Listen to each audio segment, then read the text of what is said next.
Welcome, everyone. So the Holy Land. The Holy Land is a Christian way of calling what the Hebrew Bible, the Old Testament, it calls the land of Israel. So more or less, we're talking about this region here in red, more or less. That overlaps slightly with other regions in the ancient, in this ancient part of the world that are also mentioned in the Bible, like you have here in, where is that? Oops. You're back. Thank you, Mike. Okay, in orange, you have this region called Phoenicia that appears in the Bible. That corresponds to the northern part of this region of Canaan.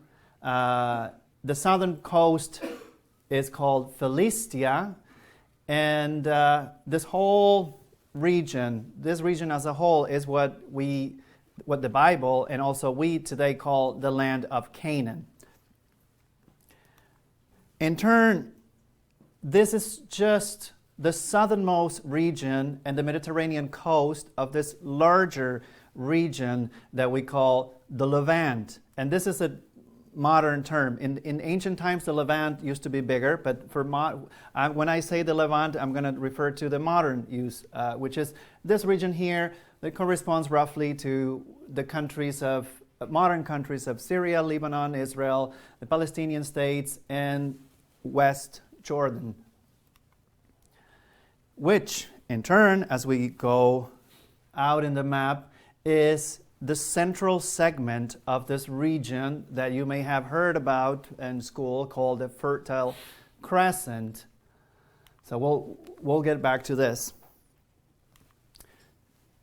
The focus of this lecture is going to be the Levant, specifically those states or cities, civilizations, city-states that had been lost, including things like you see here, Ebla, Mari, and some of the cities of Canaan, like Ugarit.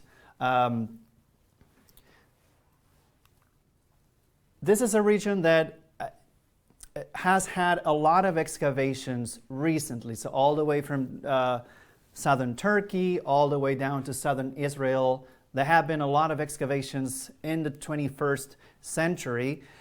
Everything that is in Syria, like this site here, that it was in ancient times called, in Bronze Age, Tadmor, what we call Palmyra today, is one of those great sites in Syria where excavations have stopped since war broke out. And things like that, unfortunately, no longer survive. And so the same is true for some of the sites that we'll talk about. This happened very, very recently. So there has been a lot of looting and just deliberate destruction of all these sites. So which means also that archaeologists had done salvage excavations, salvage archaeology, which means rapidly go through a site, excavate as much as you can, and just leave, which is not ideal in modern archaeology. Modern archaeology, you don't excavate everything. You always leave something for future generations of archaeology that hopefully will have better technology that's going to be less destructive. Because in archaeology, as you do your job, you destroy your evidence. So that's the sad part about this discipline. Now, when I say forgotten civilizations, I mean the ones that were forgotten, but now we have found, because of course if we didn't, we wouldn't be talking about anything.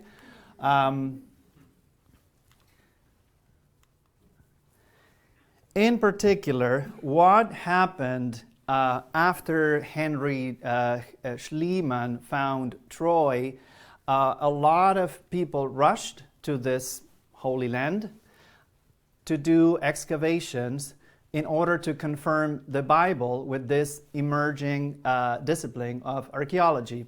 And so what often would happen is people would go and find a pile of dirt like this. Anyone knows what that is? Jericho. Yes. So this is a Tel el Sultan, and most sites in this region are really, archaeologists are very lucky because you have layer upon layer of occupation that has built up over thousands of years, because it's, for the most part, people in this region use mud brick to do their construction, their houses.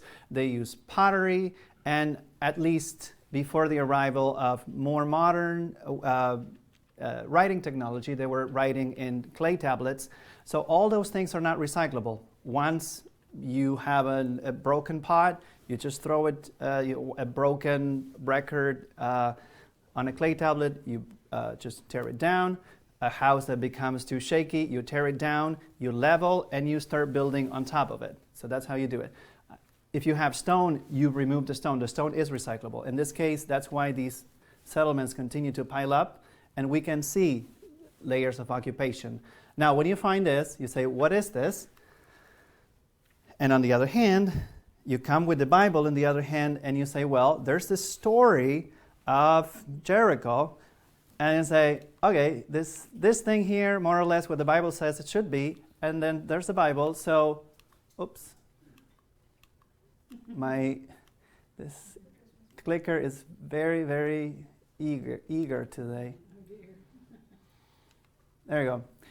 So that's what's called sometimes biblical archaeology, and has a lot of problems, and it makes a lot of assumptions because it takes for granted that what's in the Bible is historically accurate, and as you know, that's not always the case.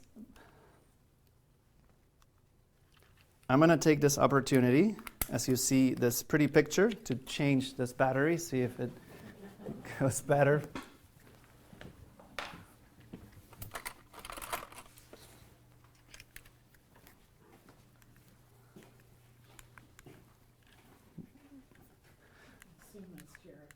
Yeah. Oh, but this is... Well, there's the trumpets, there's a wall. So, we're going to start, because this enterprise of proving the Bible right was what fueled, at least initially, archaeology in this region. We're going to start with the story of Israel to see if we can find any records, any clues of these forgotten civilizations. As you know, I don't have to give you much detail. We started the story with Adam and Eve and the flood, and moved to the patriarchs, Abraham, Isaac, and Jacob. We get to Egypt. Moses takes us out of Egypt, and we enter the land. Well, this is going to be a problem. Oh, it's going in the other direction now.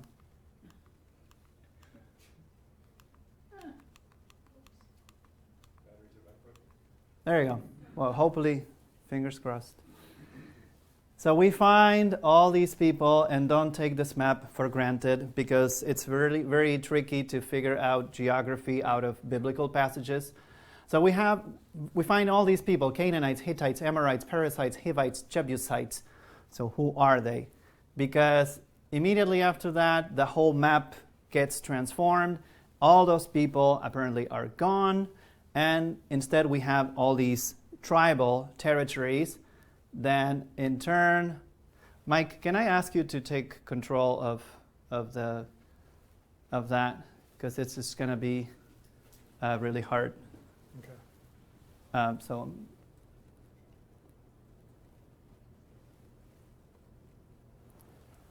I'm not. Can you? What happens if you click next? It works? Okay. So go back a little bit. There you go. Okay. Sorry about that.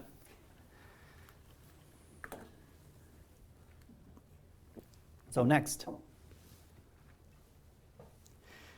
So from this tribal period, we move on to this united monarchy under Solomon, David, Saul, that eventually breaks into two kingdoms that get conquered by different empires, the population deported to Babylon, ultimately to return by decree of Cyrus the Great, and then we have here Ezra reading the law to the people once everyone's back in the land of Israel. And that's more or less where the story ends. Now, modern archaeology has found no evidence, especially of the Exodus, very little evidence of things that are narrated in the story of the conquest. And in fact, next, the Bible itself tells us that all these people, Hittites, Amorites, so on and so forth, stayed in the land.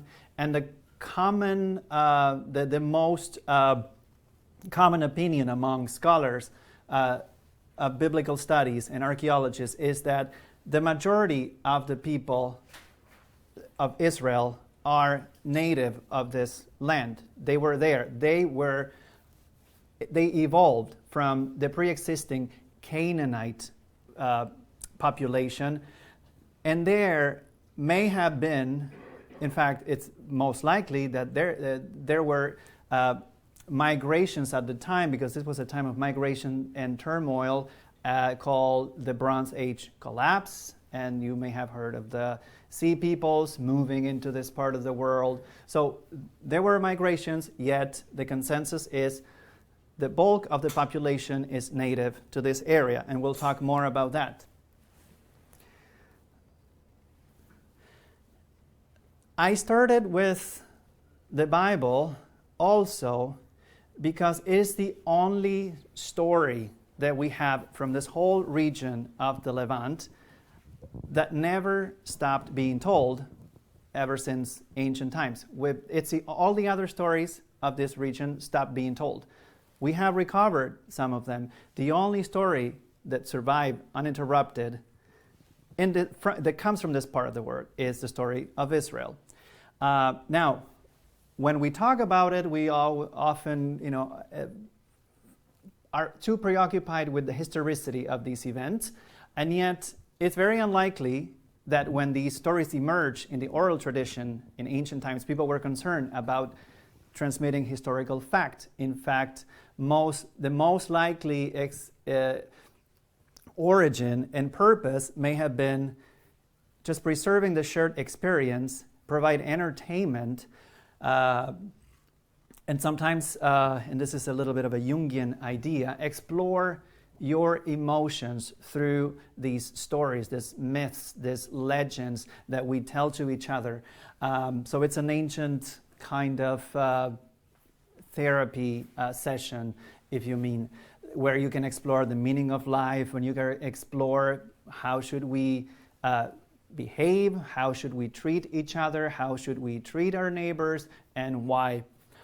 All this creates a sense of identity in this community. And another thing that is important to remember, these stories are for the whole family. So in our time, in our culture, kids and adults don't get entertained by the same kind of content. And this time, everyone is together, which means that these stories often have layers of meaning. And specifically the Bible, and specifically I'm thinking of the book of Genesis, is full of puns and double entendre that kids would miss, but adults that speak ancient Hebrew would definitely be able to tell. Of course, that's one of the main foundational stories that we have embraced in Western culture. The other main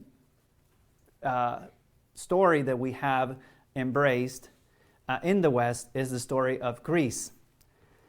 Because of that, next, these are the two stories that Europeans, for the next, after the initial spread of Christianity into the Roman Empire and later to Europe and the Americas, this is the story that Europeans were preoccupied with preserving, because as you can see, clay tablets decay and break, and paper decays, it burns. And so all these medieval monks were busily copying only the stories that they found valuable. All the other stories stopped being copied. All those original documents are lost to us today. But not all of them are lost. Luckily, starting with this race of archaeology in the 19th century, but especially in the 20th century, there has been a lot of interest in the archaeology of Egypt and Mesopotamia. And from these two regions, we have not only found glorious monumental buildings like the pyramids, like the ziggurats of Mesopotamia, but also stories like the Epic of Gilgamesh that contains, as many of you know, the oldest narrative of a flood. This Epic of Gilgamesh, we don't know exactly how old it is. It may be that part of it, some of the stories may be more than 5,000 years old. The story starts by telling us about this magnificent city of Uruk. Gilgamesh is the king of Uruk. The narrator starts describing how great Uruk is. And also we sometimes tend to think of ancient cities as white or mud brick color, but the story tells us how intricately decorated the Temple of Ishtar, which is the patron goddess of the city, how decorated it was with all sorts of semi-precious stones, gold, and today it's literally a pile of dirt. But luckily, this is one of the cities that we knew existed at some point. We had lost. We didn't know where it was in the map. So archaeologists were able to find this city in the 19th century, and excavations have started. And because of that, we found tons and tons of clay tablets written in cuneiform.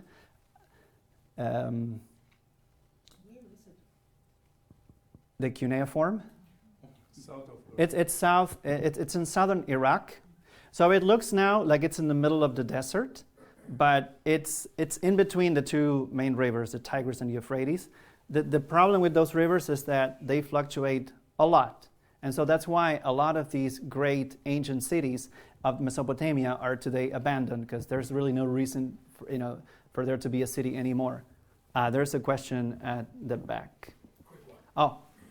How did they know it's Uruk?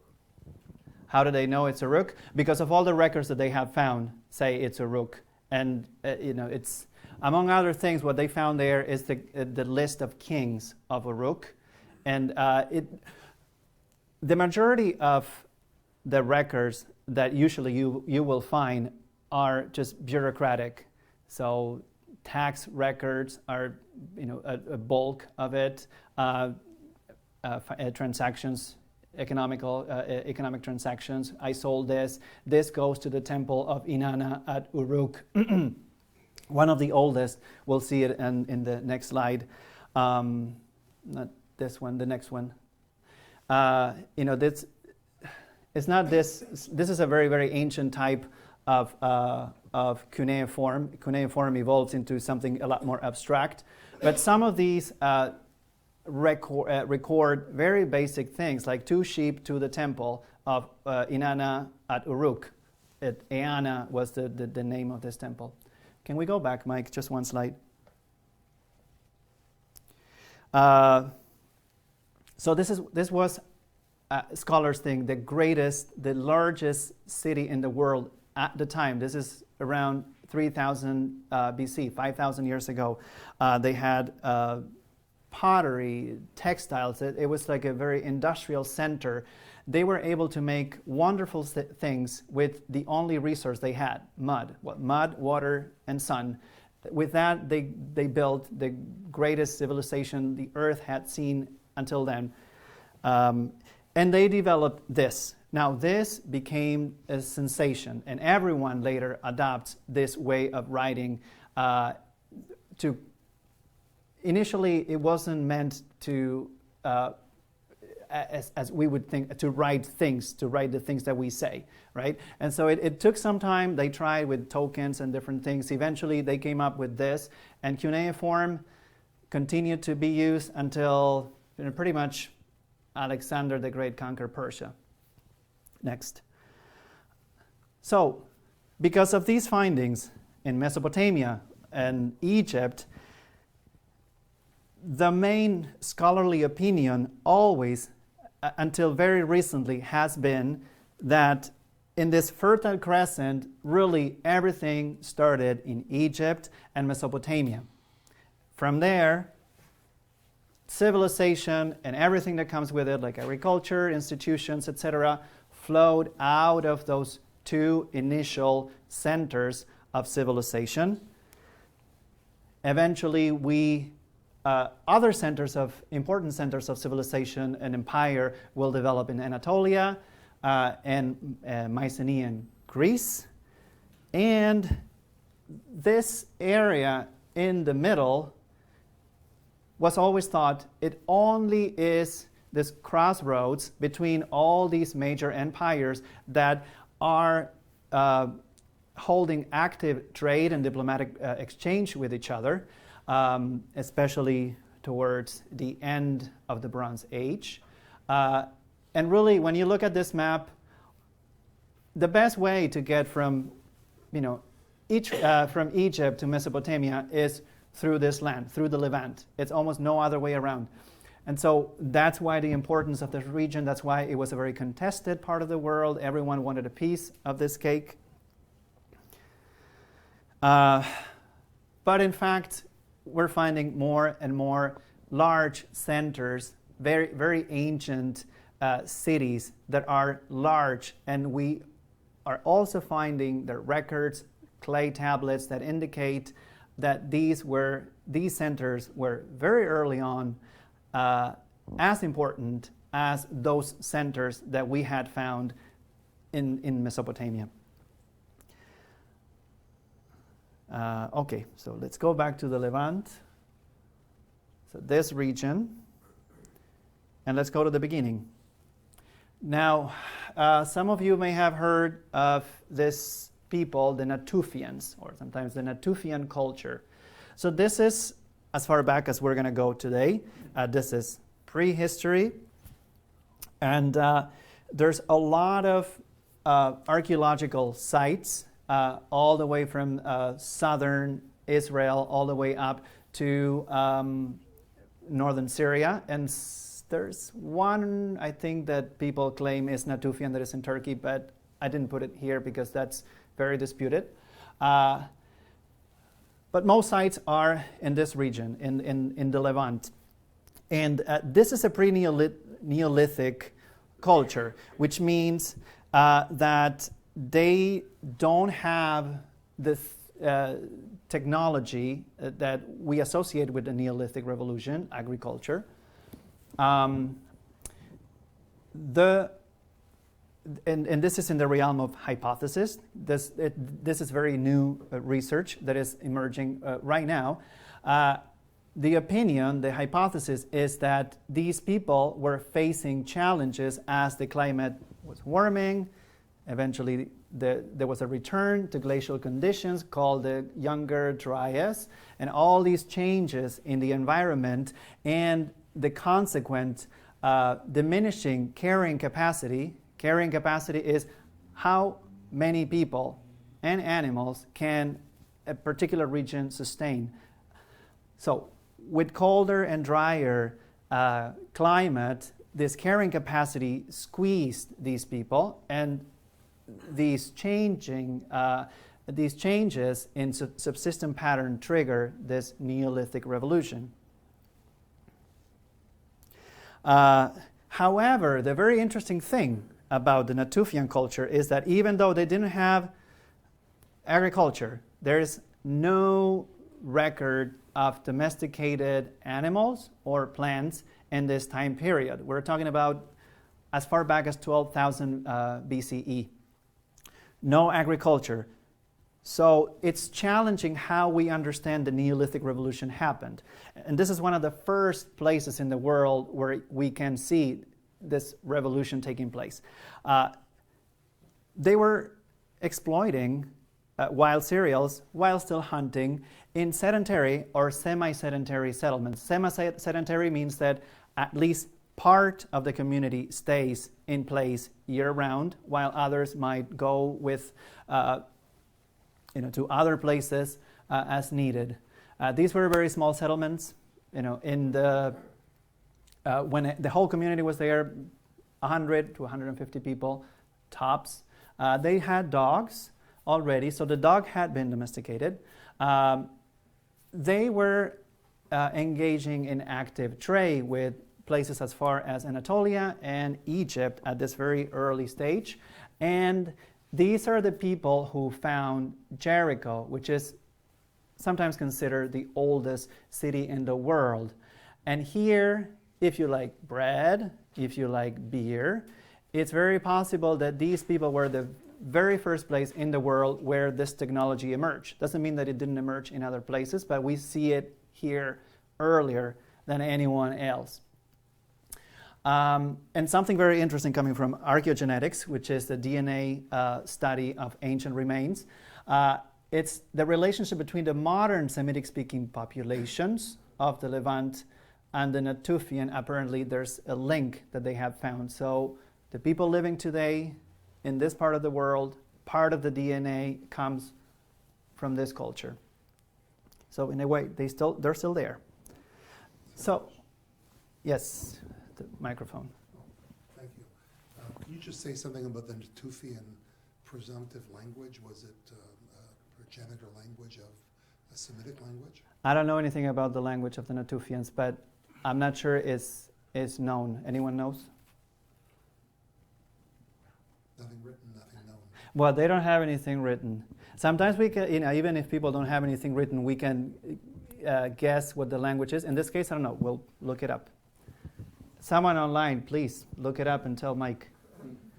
The main legacy of the Natufians is not just beer and bread and possibly the domestication of most of the cereals, including barley and rye, but also that now is challenging this understanding of how we humans went. What's the process for going from hunter-gatherer into civilized people? And so at least the way that I learned it in school was when you first domesticate plants and animals, that allows you to settle permanently first into small farming villages. The need for cooperation for all sorts of things like building irrigation canals or defending your community against enemies demands a central authority. That's when religion and kingship emerges. And when you have all this, then that's when you start building these monumental buildings to host the temples and the kings, and that's when you have a city. However, all these sites that we're finding that belong to this Natufian culture, and even other sites that are not considered Natufian, like Çatalhöyük and Göbekli Tepe in Turkey, don't fit this model. So these people, for example, in Göbekli Tepe in Turkey, there is no settlement. It's a gathering place. They built these monumental structures. They didn't live there. They didn't need cooperation to turn a farming village into a city because there was no farming city. So again, we're in the realm of hypothesis. It is one of the hypotheses that the awe and wonderment about nature, anxiety about just the same things that we get anxious. These were fully developed humans just like we are. Their brain was exactly the same as ours today. So all these demanded certain social cooperation, and that's how these large ritual pilgrimage sites emerged. And the capacity of some of these regions to allow for permanent settlement precedes agriculture. This is a region where you have what sometimes it's called the full, you can have a full package. You can have cereals, you can have meat if you need, that allows your community to stay in one place that is going to be a good place. And that's when you have a farming village. You farm wild plants before you domesticate them. Shaheen has a raised hand, a comment. Yeah, I just wanted to say that in the region where what was the name of the Turkish site again? You say it. Right, that one. So in that region where we first have signs of all this building, is that they had large swaths of einkorn wheat that was growing wild, that was enough for them to harvest to make bread. So just tying in right to what you were saying about like all these different resources being available in the same place. And it makes more sense, right, that it would happen that way now that you think about it that way. So, in the next slide, we'll see how this traditional understanding of how civilization spreads might be a later stage of something that happened earlier, which originated in this region that we had an overlooked, that is only now emerging with recent archaeological data. So, what are these some of these sites where we mentioned Jericho? And I'm going to start Jericho because it's probably the oldest of these cities. It's very likely that that's the case.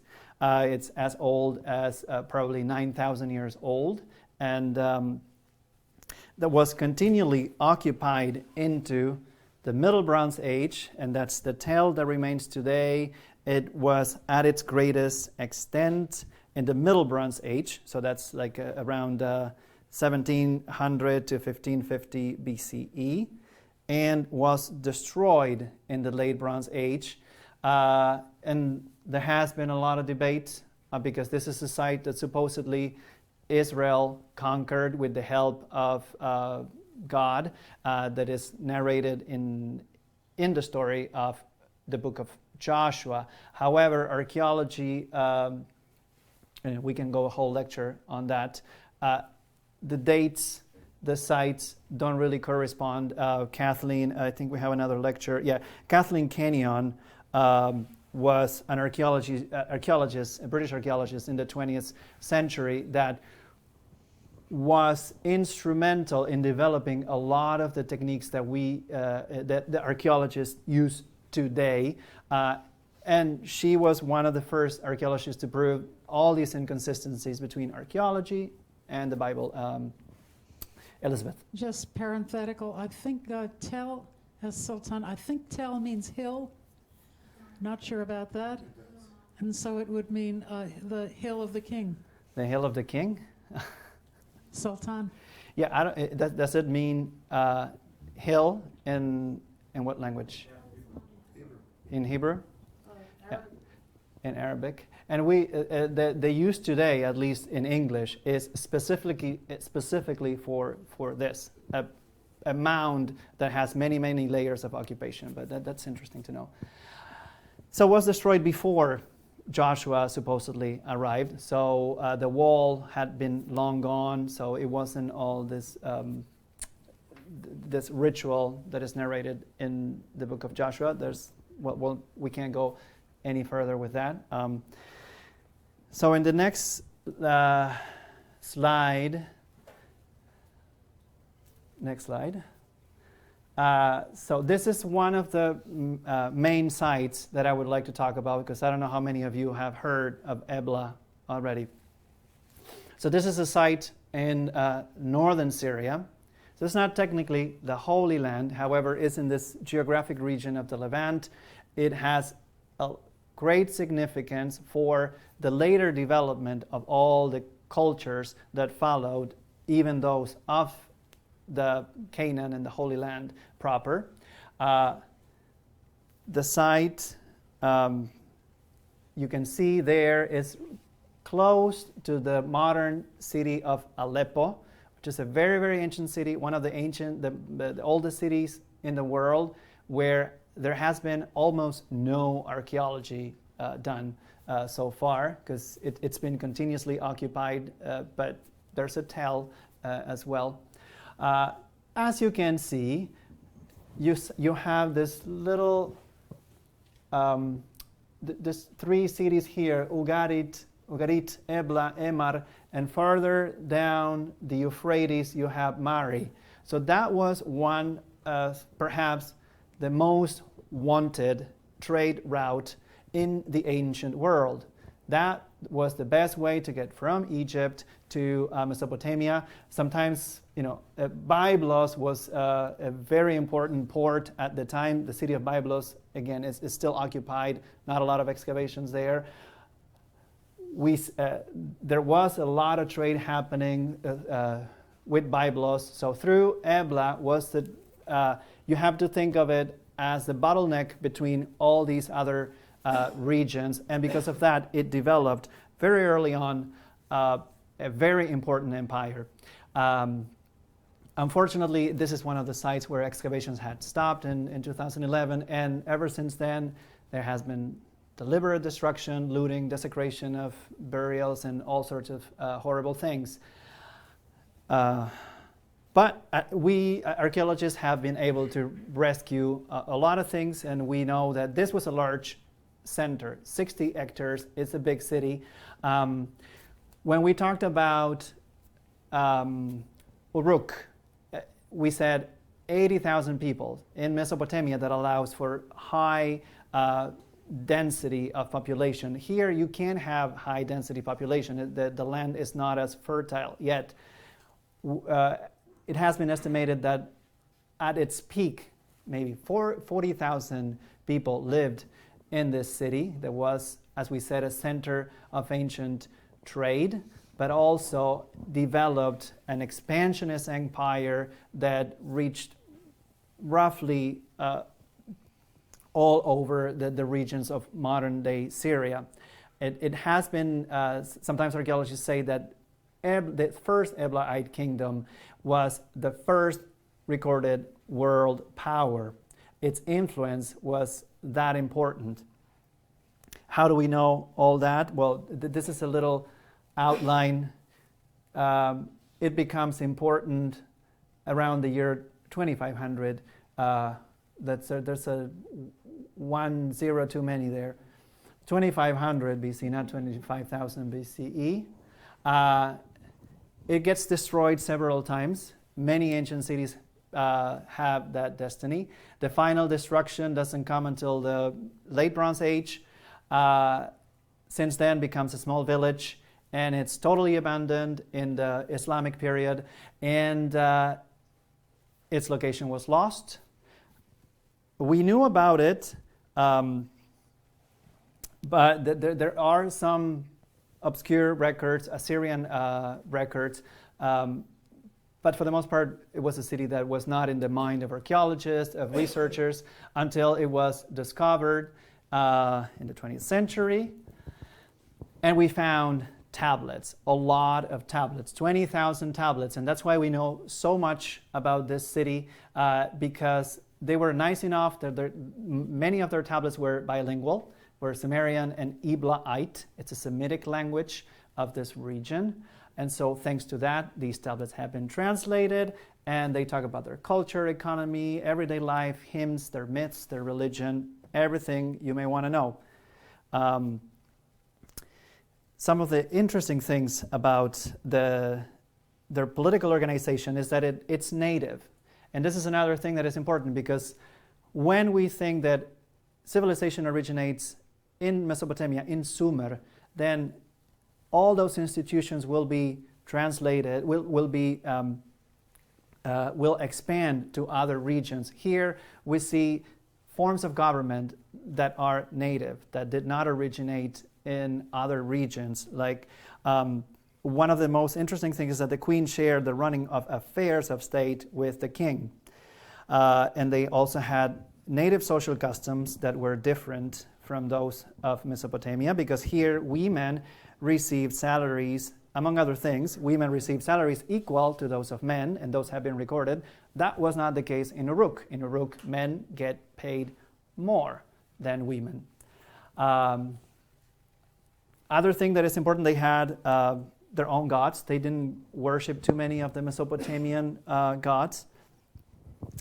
So that's one city. The other one is this one that you may have heard of. It's also in Syria. Now, this is in eastern Syria on the Euphrates, and it's the other city that you saw on the map. I don't know if you have a map. Yes, we have a map in the next slide. Now, if Ebla was important, an important trade post, Mari is probably even more important. This city here, this what we call since Hellenistic times Palmyra, and in the Bronze Age it was called Tadmor. This city was, since very ancient times, a trading outpost. So you could potentially go through here to Mari, but you had to go through Mari. No, if you wanted to get to Sumer, you pretty much had to go through Mari. And that's why this was such an important trade center. Then one was this one had been totally forgotten when it was to the point that when it was discovered in the 20th century was first identified as a Sumerian outpost, probably of Uruk, that was sending colonists to this region because of how important it was. It's yet another of these cities that have suffered the consequences of the current war. Once again, we found thousands of tablets, in this case written in Akkadian language, that tells us that this was not only a hegemonic state, but also rose to power and had a kingdom as powerful as at times as Ebla, and they became bitter rivals to control these very few trade routes between empires. Now, Mari, has a lot of similarities with Ebla. Mari is a lot closer to this cultural region of Mesopotamia, and perhaps because of that, their culture is not as unique as that of Ebla. So this is a lot more Sumerian, yet these were a Semitic-speaking people. Their language is very, very similar to the language of Ebla. And it was annexed to Babylonia, forgotten in the Hellenistic period completely. We had no idea that it existed. It's emerging now as one of these centers of this Levant, this civilizations of the Levant. Some scholars have pointed out that there was they talk about a civilization called the Kish civilization. I don't know if you heard about that. So they group Mari, Ebla, and other important cities of ancient Syria that were as early as these important centers of Sumer, like Uruk, Ur, Lagash, Nippur, and as important into this civilization. But of course, it's very debated because it hasn't been confirmed. I don't know if there's any questions up until this moment. Now we leave the Levant and we enter Canaan proper. Now we slowly enter the Holy Land with Joshua. Hopefully not as destructively like in this picture of the victory of Joshua over the Amalekites. Rudy has a question. When you were mentioning that civilization in Turkey with the complicated name, you said that the people had a gathering place, but it wasn't a permanent settlement there. So where did the people live, and what sort of domiciles, homes, or what? Thank you. So in Göbekli Tepe, something like that. I'll never say it right, but it's so scholars think that it's simply a place of gathering, a place of probably for ritual purposes, because there are no signs of permanent occupation. One of the reasons is that if you had permanent occupation, you would find that's very easy to find in the archaeological record. There's piles, people leave their garbage behind, and that's very fortunate for archaeologists. People also die. There's not a lot of burials in around Göbekli Tepe. So there's a certain number of conditions that archaeologists have to use to make their most informed guesses about what a particular site was or wasn't. Because we don't have writing, so that's why if we had writing, we would know. But the site was abandoned. The site was abandoned very early on. No one knew about it until it was discovered recently. In fact, when it was discovered, the site was so strange and so unclear what its purpose was that for the next, I think, 100 years after it was discovered, people thought it was a Byzantine castle, because it's just this structure and nothing else. Okay, now we leave these great nations, these great kingdoms of ancient Syria, and we move closer to the land of Israel. And of course, here is where we, in the Bible, we get the narrative of the Canaanites. So who were the Canaanites? And in the next...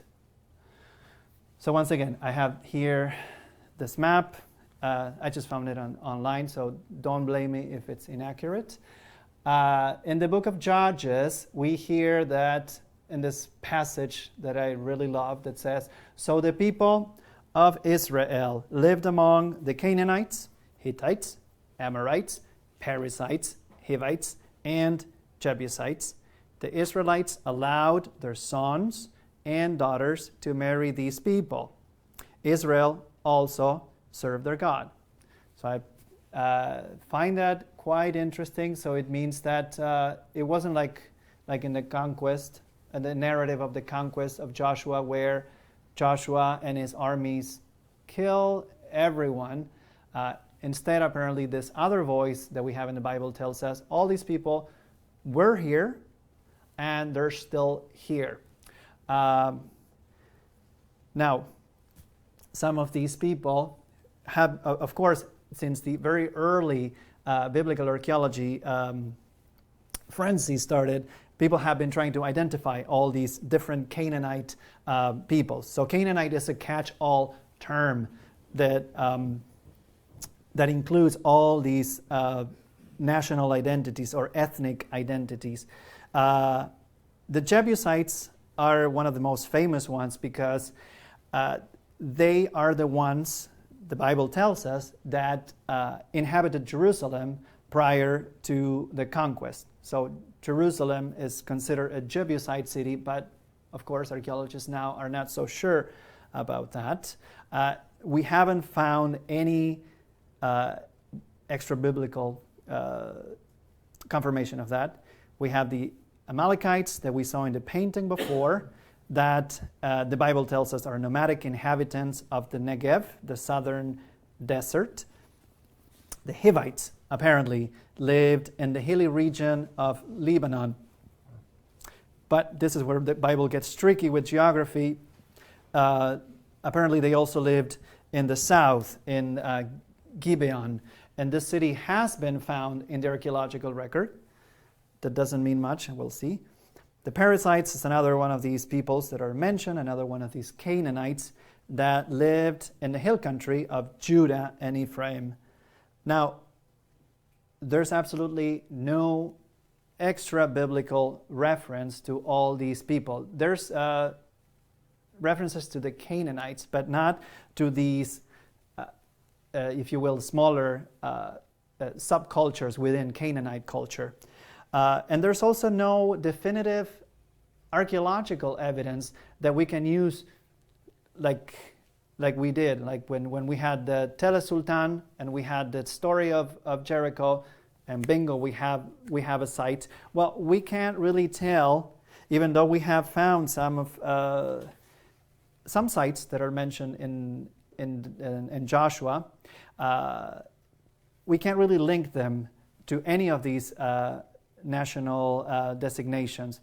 Some of the most important sites that have been excavated for decades are Tel Hazor, Tel Megiddo, Gezer, and yet there is no conclusive archaeological evidence that we can use to link them to these peoples that the Bible mentions. However, the Canaanites are mentioned in other sources, and we do have archaeological evidence and text that tells us who the Canaanites were. So once again, this is like a catch-all term for all the Semitic peoples, people who spoke a Semitic language that lived in the Levant. They had fortified ports on the Mediterranean, and of course, they were very invested in international trade. They had colonies in Egypt. They had colonies on the Euphrates. At some point, they controlled northern Egypt. Of course, this area was always in the eye of Egypt, of the Hittite Empire, of the Hurrian Empire, of Mitanni, and of Assyria. What else do we know about the Canaanites? The consensus is that this is a culture, a civilization that developed in situ. It developed there. They don't come from somewhere else. So these people, these Natufians, there have been migrations that are recorded, but from all these people that were already there around the year, perhaps somehow the mid-third millennium BCE, we get the civilization that we call the Canaanite civilization. Now, some were settled in cities, very important cities, and some were nomadic pastoral. Unlike the ethnic identities mentioned in the Bible, the Canaanites are mentioned in tablets that come from Ebla. Many tablets in Ebla mention the Canaanites because they were neighbors and they were invested in trade with them. In Mari, we have letters, including a letter that a military leader, a letter from Mari, from an official of Mari to a military leader in the Assyrian Empire. So the Canaanites were known even in the Assyrian Empire as far back as 2000 BCE, approximately. The Amarna letters of Pharaoh Akhenaten, the pharaoh that we heard in the previous lecture, it started this short-lived enterprise of monotheism or monolatry in Egypt. This Amarna letter of about 1350 BCE also mentions the Canaanites. And of course, we have Canaanites records that mention the Canaanites, Hittite records, and the Bible as well. Just for comparison, the first mention that we have in the archaeological record of the word Israel is in the Merneptah stela, the Pharaoh Merneptah stela, and that comes from the year 1208 BCE. So the Canaanites were there. The Canaanite identity precedes Israelite identity. We know their pantheon, including all these gods that I love to talk about, but I'll spare you that today. The main god was El. El, eventually, that becomes a noun that simply means God in most West Semitic languages like Phoenician, Hebrew, and from this word you have the word Elohim, which is originally a plural, that means gods. That is used in the Bible. When you see the word God in the Bible, most likely is Elohim, that is the plural of El.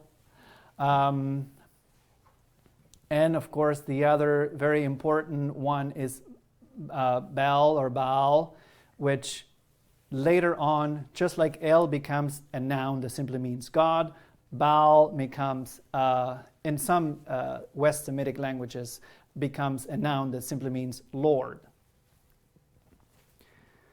And we know all this because we have the records of this Canaanite city that we've discussed in the previous lecture, Ugarit. This is a palace at Ugarit. These are the remains of the site. Now, this is a Canaanite city. This is Mari and Ebla come from the Levant.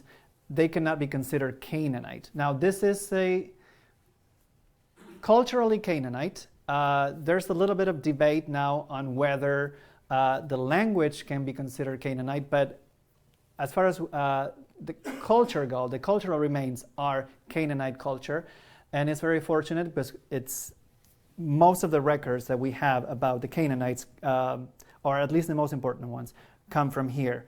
The city, fortunately for archaeologists, unfortunately for them, was burned to the ground at around 1200 BCE in the Bronze Age collapse, and it was completely forgotten. We didn't know it existed. Of course, we didn't know where it was because we didn't look for it because we didn't know there had ever been such a city. Elizabeth? Yeah, I'm just wondering. It says thousands of clay tablets preserved by fire. I have been wondering all along whether the clay tablets with things written on them, were they fired clay or unfired? Because No. if they're unfired, you get it wet and it dissolves. Mm-hmm. Most tablets were never fired. Some got fired accidentally when the city burned. Like in this case, in Ugarit, a lot of tablets burned. Sometimes they would fire it in this region. In Mesopotamia, it was just too expensive to fire anything because they didn't have any wood. They only had reed. So they wouldn't, and these are documents like it's scrap paper. So you wouldn't just preserve it. If you had something important, maybe you use stone. But again, it had to be very important. They didn't have any stone. For the most part, all these accidentally baked tablets were preserved. This is a very important site at the what we call the late Bronze Age, from about 1600 BCE to 1200 BCE. And we can see that if we go to the next slide, the site of Ugarit that has been excavated, this is again in Syria. This is in the coast of Syria, so I'm not sure excavations have stopped there, but it's very possible. The site is huge. We know of, for example, Troy, and we know of Mycenae. Now these, I took these satellite images from Google, and they're on the same scale. And if you go back to Ugarit, you can see the size of this site it's more impressive from space than Troy, or that we all know, or Mycenae, that was the capital of the Mycenaean trading empire. So we have another people, and this is not a civilization or an empire or a kingdom. It's an ethnic designation that we find in the Bible time and again, the Amorites.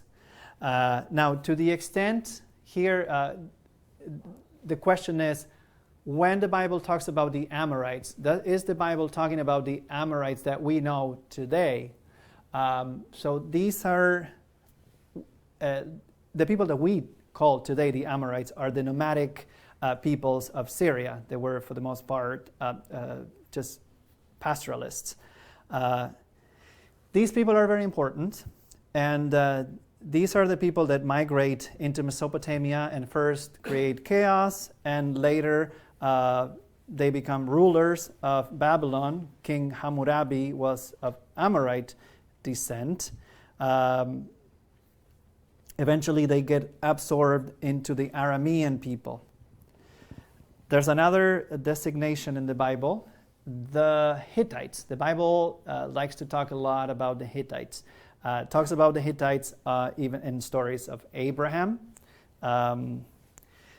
In Genesis, the Hittites are the children of Heth, son of Canaan, son of Ham, son of Noah. But later on, the Bible tells us something very different.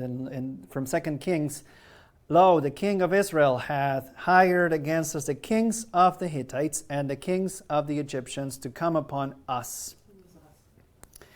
Israel. The king of Israel. I'm not sure now. I'll have to look that up.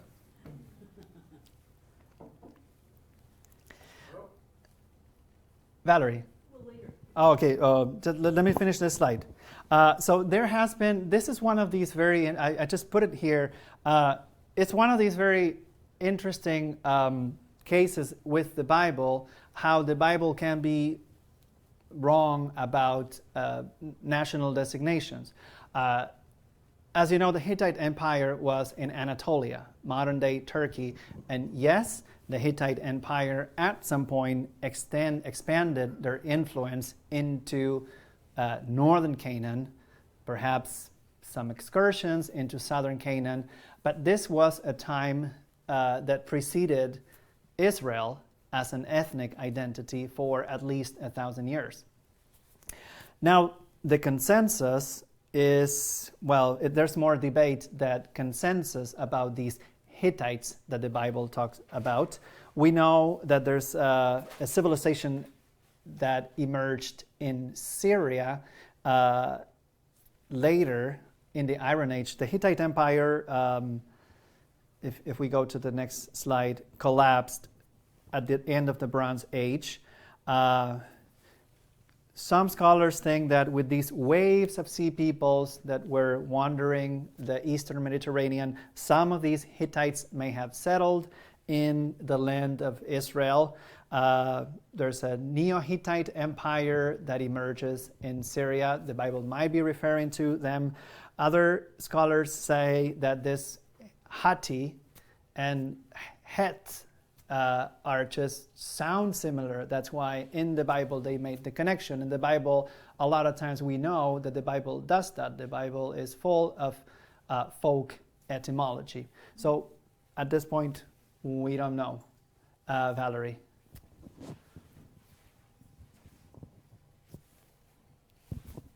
Yeah, if you go back to the earlier slide, where it says there under the first point, Semitic names, is that referring to the Hittites? Because I thought that the Hittites were an Indo-European speaking people. Oh yeah, sorry, I skipped that that arrow. These Hittites, thank you, Valerie, that's important. These Hittites that Abraham encounters in the book of Genesis have names that sound Semitic. Of course, the Hittites are an Indo-European people, but this is the Bible. And this is the Bible. These Hittites that Abraham finds live in small villages. These are not like the Hittites here of 2 Kings that have an empire. So the Bible itself is telling us that the Hittites are small village dwellers with Semitic names, and at the same time, some powerful foreign empire. Shaheen.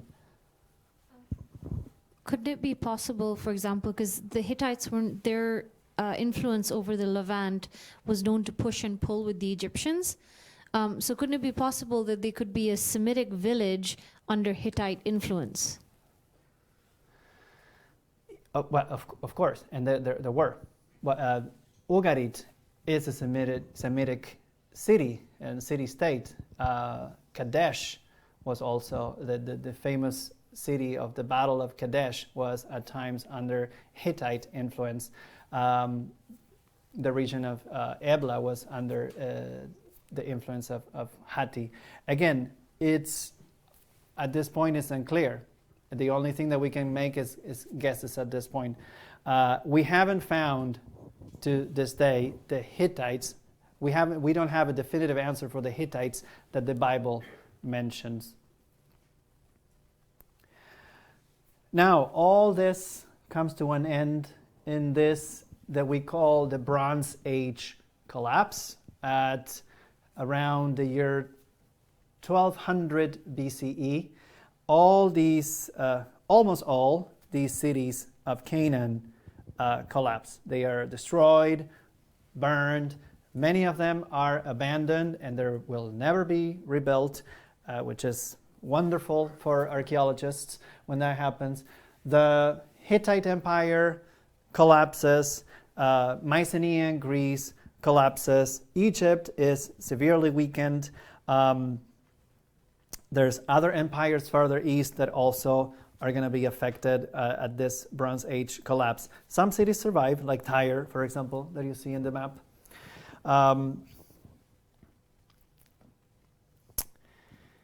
After this, we get what we call the Iron Age 1 period in archaeology, which coincides, that's again a biblical kind of way of organizing time. It more or less coincides with the period of the judges of Israel, this period that supposedly happened between the arrival of the Israelites and the emergence of the monarchy under Saul. Once we enter the monarchic period, this is when we start having text coming once again from this region, and particularly we have a lot of text that comes from Israel because it has survived in the Bible. We do have some text that comes from these other kingdoms. Now these kingdoms are now, this is the Iron Age. Now all these ethnicities here, Edom, Edomite, Moabite, Ammonite, Philistine, Phoenician, these were identity markers or ethnic identities that did not exist before. They did not exist in the Iron Age. Same thing with Israel. So all these are these kingdoms that emerge with their new gods in this later region, later time. But as we said before, the consensus of most scholars is that the majority of these populations are native. Now, why do I like to talk about so much about this part of the world? Well, as we saw, for 100 years or more of archaeological and historical research in the area, we thought this place was not very important, maybe only important because of Israel and the Bible.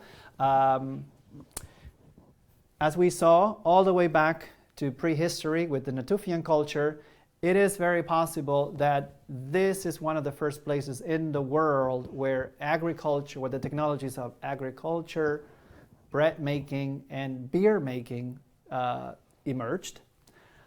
And there's many other reasons that make this region important other than simply being the crossroads of the ancient world. It was not only a center of great empire, but also a center of great innovation. So the alphabet that we use today comes from the ancient Phoenician alphabet. The script that we use to write today is called now by scholars the Proto-Canaanite. It looks pretty much the same as Paleo-Hebrew. If you've ever seen Paleo-Hebrew, they're almost indistinguishable. Phoenician is, again, it's a variant of this Proto-Canaanite alphabet that later was adopted by the Greeks and with modifications, later adopted by the Romans, and this is the script that we use today to write our Western languages. In addition to that, they did all sorts of other things, innovations in navigation. They were the first one to colonize the Western Mediterranean before the Greeks.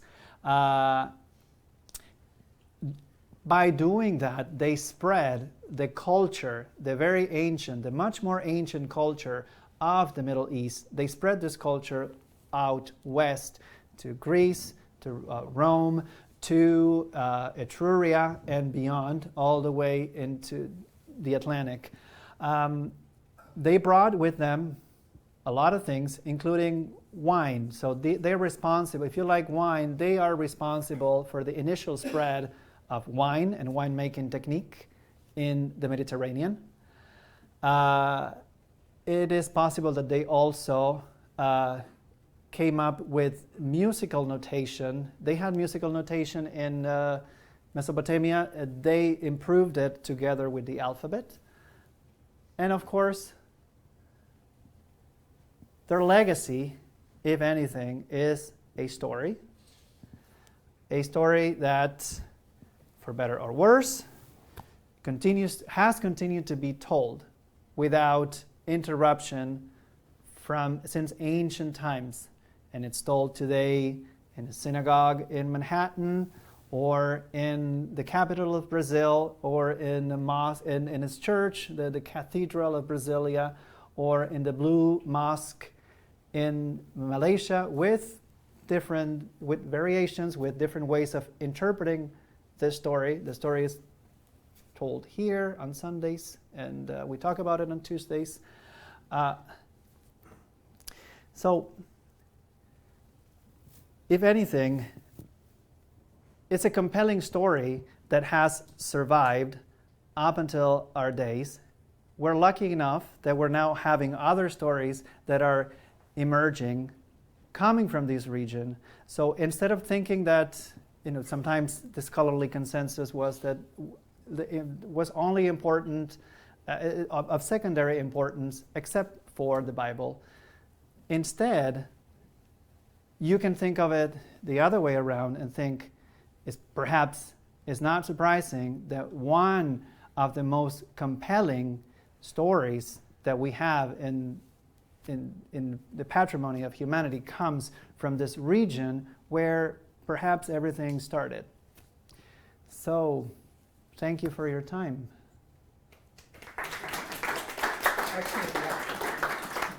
Thank you. What are your questions? Just yesterday I read about... Are you, for being the microphone guy, you don't know how to use it like this. But I think it's a little quiet. Yeah. There you go. Same spot. Thank you, Ercan. You're going to have to teach us a basic Turkish one day, because it's impossible for the rest of us to pronounce those words. Just yesterday I was reading about the Bronze Age collapse, the reason of it.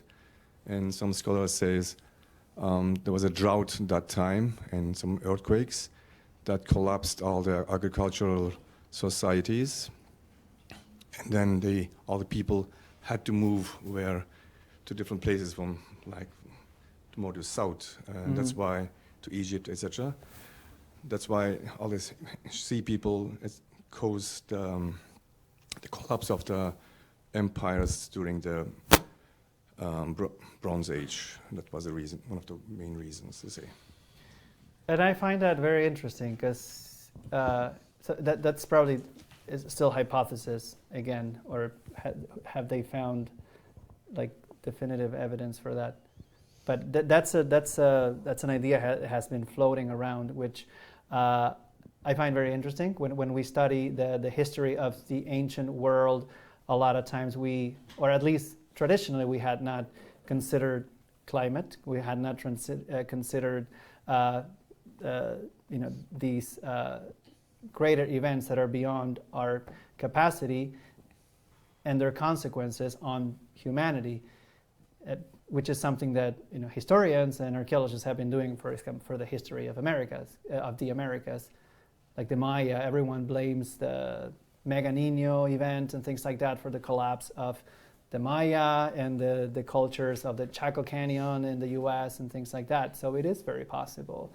Whether these big fluctuations in weather push people, out of their basic subsistence. Shaheen. Climate change immigrants. We'll see what happens next with that. Canada is warming twice as fast as the rest of the world. 3 times. Or 3 times. No, Toronto. Toronto 3 times? I think I'm feeling that. Yeah, I just wanted to add on to Erjan's comment about the sea peoples. That was towards the end of the Bronze Age collapse, around 1200 BC, and it's recorded. You have a lot of Egyptian references to the Egyptians pushing back against the sea peoples and stopping them invading their lands. But yeah, it is connected to what Erjan was saying, drought and climate change, and actually a lot of historic rise and collapse of many nations, whether you're looking at the Indus Valley civilizations or whether you're looking at the Fertile Crescent or any of these civilizations, a lot of their rise and fall is connected to climate change. Climate change was something to think about for our times. Yes, Ivan. Could you bring up the map of the Fertile Crescent? Not me, but Mike will. You have to go back a lot, Mike.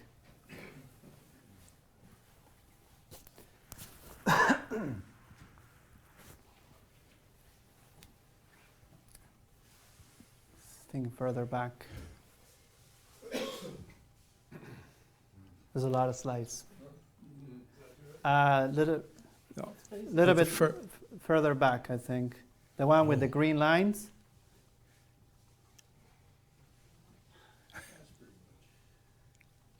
Oh, there it is. The southern boundary of the Fertile Crescent, climatologists and meteorologists say, especially from the Sinai on towards the Mesopotamia, is defined by the 10-centimeter isohyet, which is the meteorological term for points of equal rainfall. South of that, you have various deserts like the Badiyat, Syria, and then goes down into the Nafud and the Rub al-Khali. Did I go too far in that map? No. Okay. No, I'm just saying the southern boundary of the Fertile Crescent, that is where the green line goes through the Sinai Peninsula and then up through Transjordan. And then all that area, that green line there in the south connects points of equal rainfall, 10 centimeters. Greater to the north, lesser to the south. South, you get all the deserts. All the deserts. But there's a transitional zone of a steppe, which is the European or Asian term for a prairie, a short grass prairie where you have a few trees every so many acres. And that's where you have the nomadic peoples. In the cases of Ebla, I understand that they had a lot of contact with the various nomads, kept an eye on them, also used them as intermediaries in trade. That's another thing that has emerged thanks to especially Mari, because in the tablets of Mari, we see that instead of this stereotypical image of the nomadic people as the ones that come and destroy civilization, that attack the cities, they're actually they're part of the fabric of civilization. They're the kings of all these competing states, hire all these people constantly. So instead of thinking of them as maybe these free agents that attack cities, they're actually armies, and they also provide the trade routes, all these trade routes through. Go back. Can you find that where all the cities are, Mike? Yeah, this back.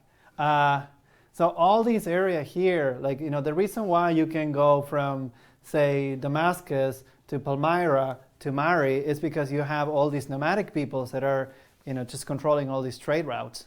And those trade routes were essential. So they were very, very much integrated with the cities, as you say. And also, could I add that around 3000 BC, the camel is domesticated, which made for an enormous... And it only entered first, like this region here. It only, we only find camels in the Holy Land around the year 900 BCE. So it's much later that you can actually go from here on land, and you can establish these trade routes further down into Arabia from here. I don't know why people didn't use camels until that late in this part of the Fertile Crescent. I think, and there's a question right there. I guess where you ended off was the Bronze Age collapse. Is that the time, and I didn't hear this correctly, of the Sea Peoples? And when did the Phoenicians start becoming influential in the rest of the Mediterranean and the trading? We call these migrations of the Bronze Age collapse the Sea Peoples because I think it was Shaheen that said that Egypt was able to repel them, and Egypt said, we repelled the invasions of the Sea Peoples. That's why we call them the Sea Peoples. We don't know who these people were or if they were in fact Sea Peoples. They're Sea Peoples as far as Egyptians understand. The Phoenicians are, Phoenician is a Greek word to call, it's again a catch-all term to refer to the people of Canaan, especially the northern Canaan. So these people didn't call themselves Phoenician. It's only after the Bronze Age collapse that cities like Tyre, that was not destroyed in these Sea Peoples invasions, and other cities that may have been attacked but that were rebuilt, were not destroyed by these Sea Peoples, like Byblos. These cities, especially Tyre, start expanding their influence out the Mediterranean. But this is already after this period. We don't have any definitive record of cities, of Semitic cities in the Western Mediterranean in the Bronze Age. It's possible that they may have reached somewhere, but we don't see that in the archaeological record. Okay, I'm just wondering whether you could fill me in on, because I don't know this, that when the Phoenicians were in their prime, in their powerful... It's after this period, so it's after, yeah, it's already Iron Age, so it's look around the year 1000 BCE that they start really expanding all across the Mediterranean. They find Carthage. Carthage is a colony of Tyre. Tyre is, again, it's a Greek name because the city is Kart in the local language, and other cities all the way up to Spain. So were the Sea People invaders coming by sea? Is that how we know them as the Sea People from Phoenicia? Or? We know them from Egyptian. We call them Sea Peoples from Egyptian records. So for the Egyptians, they were Sea Peoples. Now we have letters of the king of Ugarit that we have it because it burned. It never reached destination, and it burned in Ugarit. That says, to my father, the king of the Hittite Empire, Hittite Empire or Cyprus, either one. So the king of Ugarit is writing a letter to this other king, the Hittite king, saying, my father. That's a way of addressing another king that is superior to you. My ships are fighting at your land. Now the ships of the invaders are here. Please come help us. So these people were moving by boat. Mm-hmm. It's possible that they did because they came from the Aegean. One of these Sea Peoples are identified with the Philistines. The Philistines are not a Canaanite people. They enter the Canaan with the Bronze Age collapse, and they have been identified. Like some of the ways in which the Iliad describes the armor of some of these heroes of Troy are very similar to things that we found in Philistia, in this part of the world. Like Goliath was, one of these people that looked like Ajax or Achilles. So maybe, yeah, they were Mycenaeans. That's why they had ships. Just one note. I've been reading a little bit about ancient history, and I always find it amusing to say. It's always amusing, yeah. The great, well, when they talk about the great empire of, let's say, Kadesh, you know, or this or that. Oh, that others, was not a great empire. I realize that, but they always talk about it, and then when you look at it, it was a city with maybe 3,000 people on it, or Ugarit, a city such as that might have 10,000 people on it, and it was considered a great empire. And I'm just saying that we're talking tiny numbers here, and yet they were very active in their building and then their trading. But yeah, I mean, you have to remember that for modern cities, most people live in cities now. Most people there lived on the countryside. And if you say, well, maybe you have in Uruk, you have 80,000 people in your city, but how many people do you have outside? How many farmers does a city control? A lot, because, you know, the ancient technology for farming did not allow for, you know, a lot of surplus. So to feed 80,000 people that don't do any farming, that a lot of people was required for that. So, yeah, but of course, you know, cities today are much bigger. Yeah. Yvonne. Talking about trade and referring to Ebla, it not only obtained obsidian from Anatolia, but also it received and used in some of its own decorations and art lapis lazuli.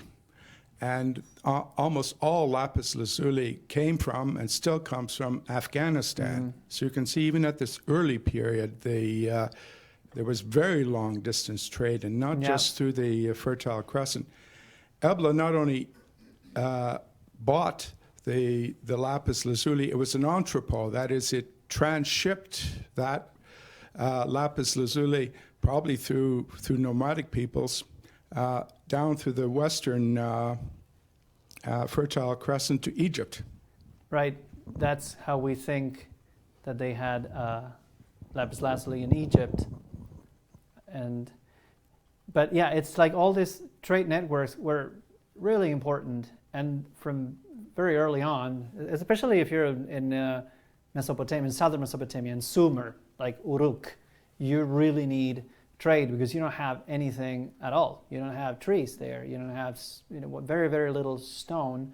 So some of these centers really grew, you know, because of trade. But that was a traditional thinking, a traditional way of looking at the Levant. Just a trading post. There's a lot more than that is coming from recent archaeology. I'm going to see if anyone online has a question. Have you checked, Mike? Okay, well, so being... Oh, okay, microphone there. Thank you very much. I find it fascinating, with the discovery of all these ancient texts, is there any mention of like human sacrifice or anything like that described in their ancient religions? And if so, was it common, widespread? In the text that we found in Ugarit, which is a Canaanite site, I'm not aware there's anything mentioning human sacrifice. There's mythology that talks about the sacrifice of Baal, a god. Human sacrifice, I don't know. We do know that human sacrifice was a thing in this region and in many other regions in the world. We do know, for example, of some records that come from Mesopotamia that suggest there was human sacrifice there for burials of important people. If you there's a queen, a burial of a queen that she went into the tomb with all her servants. And there's signs of violence. These people were, sometimes, you can see fractures on their head.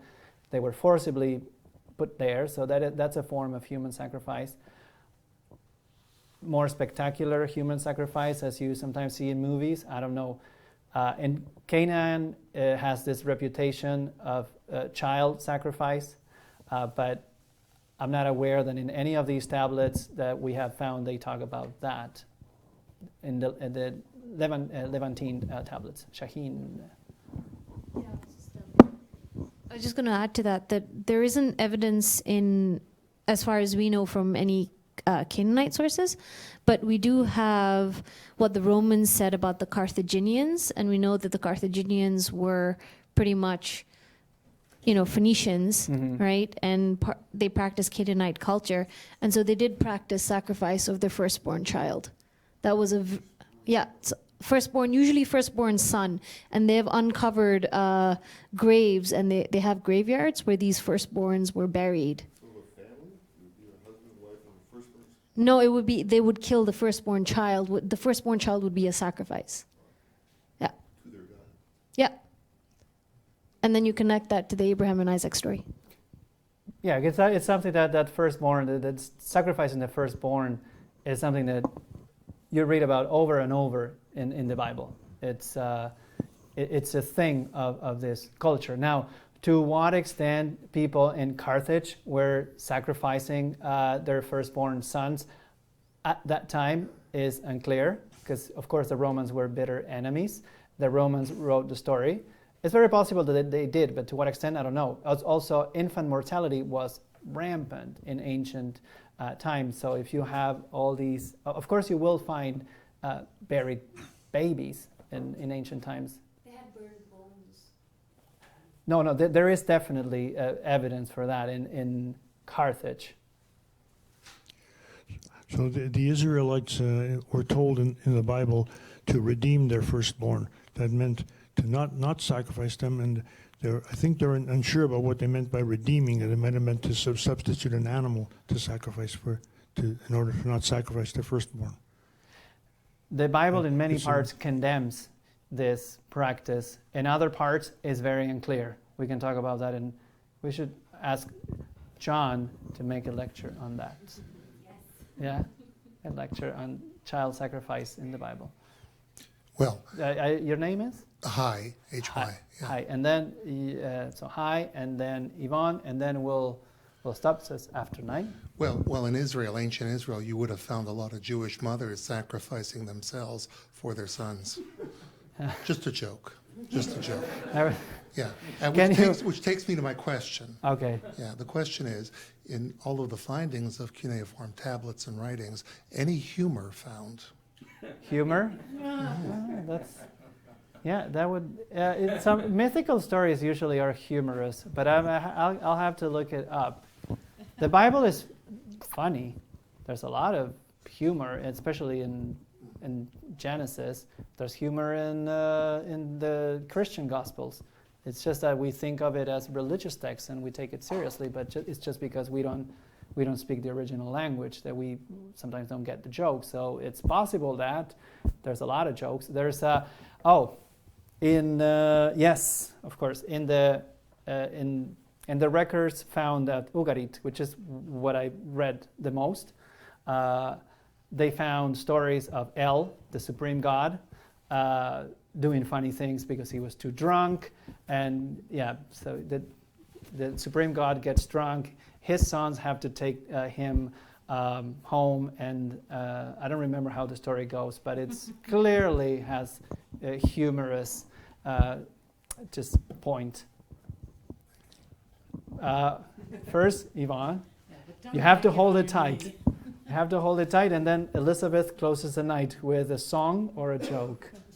If the Israelites are Canaanite natives, then maybe there's a kind of example, perhaps, of inadvertent humor in the Bible. At one point, the Philistines carry off the Ark of the Covenant in an ox cart. God intervenes. He afflicts them in what the King James Version calls emerods, which we say are hemorrhoids. They give it back really quick. But Just to mention about the origin of the name Phoenicia. It comes from the Greek word phoenix or phoenix, which means purple, because the Phoenician, especially Tyre, produced a purple dye from a shellfish, which is now almost extinct or perfectly extinct. Yeah. And so yeah, it is a Greek name, like most of the name goes to Elizabeth. Most of the names that we use for these people of this region now are Greek.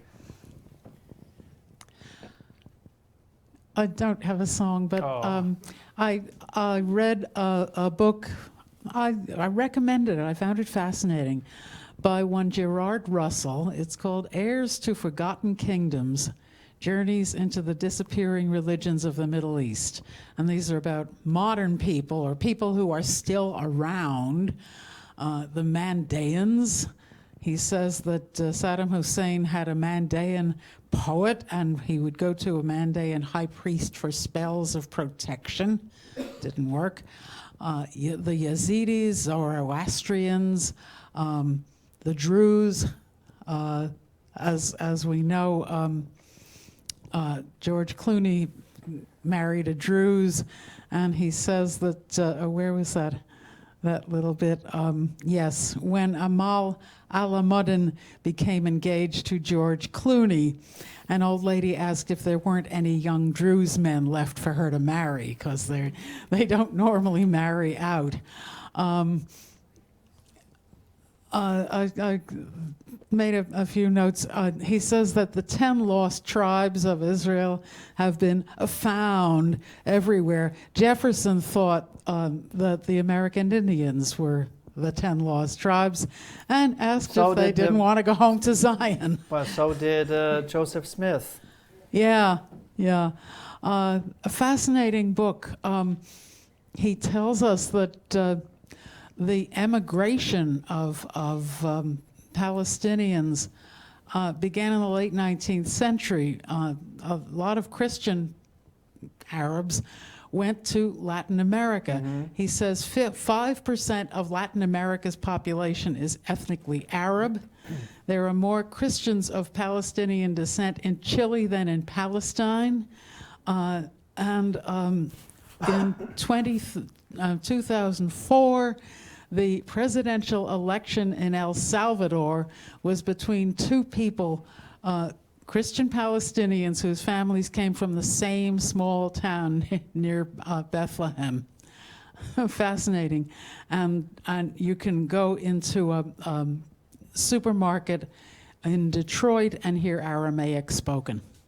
I'm not surprised, because Yeah. I know a lot of, and I grew up in a city, Latin America, and I know a lot of people of Arab descent. Thanks for bringing that up, because when we talk about the Bible using wrong names to name peoples, like even though we have so many people of Arab descent, we call them all Turks in Argentina. It's not a derogatory term. Not it's Turks. Just, I don't know if it has anything to do with the Ottoman Empire, but to this day, people just say Turks, and they're Arabs. And they're Arabs. So, but and in fact, it's one of the churches I used to go as a kid, growing up a Catholic, was a Syrian Catholic church, and we had no idea because it was just another church. But they're enough, the community is big enough to have their own institutions and churches. Another little note I made here, that he says that Herodotus, the ancient Greek traveler and writer, says that the Persians, the Zoroastrians, made a decision only after considering it twice, once sober and once drunk. Who knows? Thank you.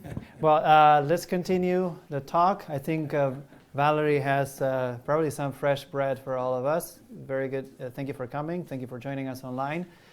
See you next week. Next week, Mike is going to be here. Both myself and John are going to be out of town. But Mike, would you like to tell us what's happening here next Tuesday? So I'm going to be hosting a what we call mindful dialogue. Closer to the phone so that people don't can hear you. There you go. I'll be hosting we're calling a mindful dialogue group, which is effectively for any of you who were here once when we did kind of sat in a circle and talked about debated, is philosophy worthwhile? We had a question, something like that. It's going to be something like that. So we're going to bring all of our intellectual apparatus into a big circle, and we're going to debate big questions like that. Good luck. Yes.